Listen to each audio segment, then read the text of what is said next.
mga artistang may mga anak na lesbian. Number 1, Ian Veneracion. Hinangaan at pinuri ng publiko si Ian Veneracion dahil maluwag niyang tinanggap ang pag-amin ng kanyang nag-iisang babae na anak na lesbian ito. Bata pa lang ay alam na ni Ian ang sitwasyon ng kanyang anak, kaya nang nagtapat ito sa kanya, ay agad niya ring tinanggap.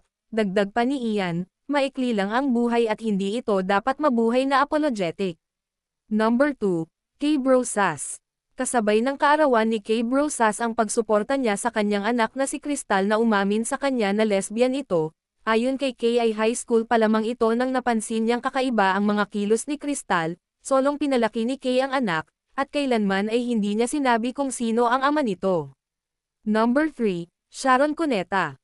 Nagpahayag ng suporta si Sharon at Kiko Pangilinan para sa kanilang bunsong anak na si Mil, nang nagpost siya sa kanyang Instagram na member siya ng LGBTQ. Dagdag naman ni Sharon sa kanyang social media post, na mahal niya ang lahat ng kanyang anak at suportado niya ito.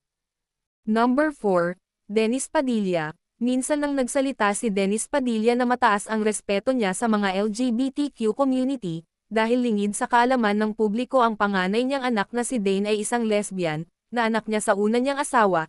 Nagpakasal ang kanyang anak noong 2019 sa California, at masaya siya para sa kanyang anak.